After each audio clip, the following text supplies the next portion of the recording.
तर पहिला, reactants should be written on left hand side and products on right hand side. Reactants म्हणजे काय? The substances that takes part in chemical reaction. जे substance रिॲक्शनमध्ये भाग घेतात त्यांना म्हणतो आपण reactants. Products, the new substance form during the chemical reaction is called as product. Product म्हणजे काय? तर रिॲक्शनमध्ये जे नवीन सबस्टन्स तयार होतात त्याला म्हणतो आपण प्रोडक्ट. तर reactants, substances that take part in chemical reaction are right on the left hand side.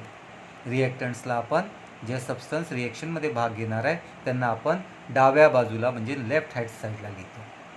आणि those substances which are form during the chemical reaction are return on the right hand side, त्यांना आपण right hand साईडला लिहितो. ही झाली पहिली. Second, if the reactants are more than 2, 2 किंवा 2पेक्षा जास्त असेल, then we have to give plus sign between the two reactants or two products.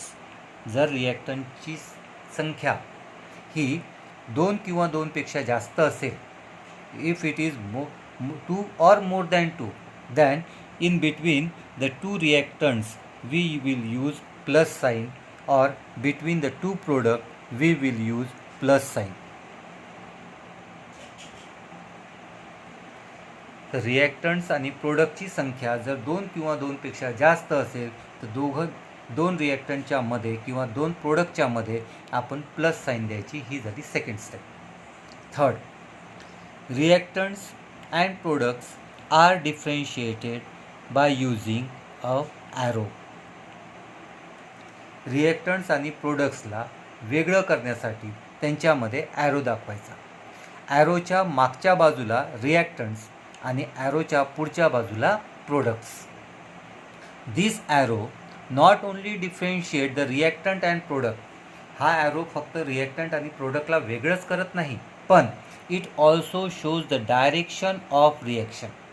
हा ॲरो डायरेक्शन दाखवते की रिॲक्शन कोणत्या दिशेने घडत आहे, कोणापासून काय तयार झालेलं आहे. This pointed end is always towards the product. हा जो टोक आहे हे नेहमी प्रोडक्टकडे असते. म्हणजे याचा अर्थ यापासून, या रिॲक्टंटपासून NaOH आणि HCl पासून NaCl आणि H2O हे आपल्याला प्रोडक्ट्स मिळाले. So this arrow differentiate the reactants and products and also state the direction of reaction. Fourth, on this arrow we can write the conditions for the reaction. आता काही रिॲक्शनला आपल्याला heat द्यावी लागते, काहींना प्रेशर मेंटेन करावं लागतं, काही रिॲक्शनमध्ये कॅटलिस्ट वापरले जातात. तर ह्या ज्या काही कंडिशन्स आहेत they are all mentioned on the arrow above or below the arrow. म्हणजे या ॲरोच्या वरती कोणत्या कंडिशन्स आहे, कुठल्याही रिॲक्शनला कंटिन्यू करण्यासाठी किंवा पूर्ण होण्यासाठी काही कंडिशन्स असतात. काहींना टेम्परेचर वाढवावं लागते, काही रिॲक्शन कमी टेम्परेचरमध्ये होतात, काही रिॲक्शन हाय टेम्परेचरवर होतात, काही रिॲक्शन घडून आणण्यासाठी कॅटलिस्ट ॲड करावे लागतात. तर ज्या काही कंडिशन्स आपण घेतो त्या सर्व कंडिशन्स आपण ॲरोवर मेन्शन करत असतो. नंतर या रिॲक्शनवरून आपल्याला आणखी काही गोष्टी कळतात. म्हणजे की जो रिॲक्टंट आपण घेतलेले आहे ते कोणत्या स्टेटमध्ये आहे, त्यांचे फिजिकल स्टेट काय आहे, ते सॉलिड स्टेटमध्ये आहे, लिक्विड स्टेटमध्ये आहे, गॅसियस स्टेटमध्ये आहे, की ॲक्वियस फॉर्ममध्ये आहे, की इनसोल्युबल सबस्टन्स तयार झालेला आहे. NaOH हा we take NaOH solution, means this NaOH is dissolved in water, so we write AQ. This indicates that it is a water soluble solution. HCl, again it is in liquid form. NaCl, again it is soluble in water, so aqueous. H2O, again it is in liquid. So from this reaction we also get the information about the state of reactants and products. तर रिॲक्शनवरून आपल्याला काय काय समजते? तर सर्वात पहिली गोष्ट समजते की रिॲक्टंट कोणते आहे आणि प्रोडक्ट कोणते आहे. We convey which are the reactants and which are the products. The substances or the formulas written on the left hand side are reactant, while left hand side are reactant, and the formulas written on the right hand side are products. रिॲक्टंट्स आणि प्रोडक्ट्सला differentiate करण्यासाठी मधात arrow. रिॲक्टंट्स 2 किंवा 2पेक्षा जास्त असेल तर दोघांच्या मध्ये plus sine. Products 2 किंवा 2पेक्षा जास्त असेल तर मधात प्लस साईन. रिॲक्शनला कॅरिड आउट करण्यासाठी ज्या कंडिशन्स पाहिजे नाही त्या कंडिशनचं मेन्शन आपण या ॲरोवर करत असतो. these conditions are mentioned on the arrow above or below the arrow. Then we convey the state of the substances, state of the reactant and state of the product. म्हणजे कोणती अवस्था आहे.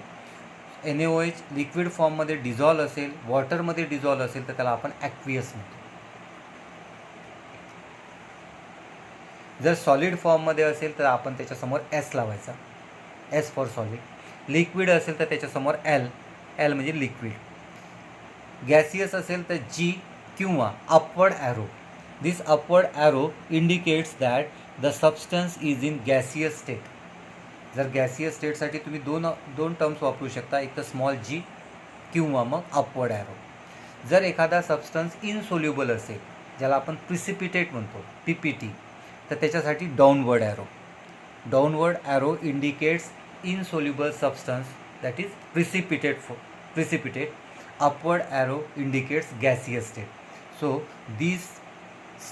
these are mentioned in the chemical equation.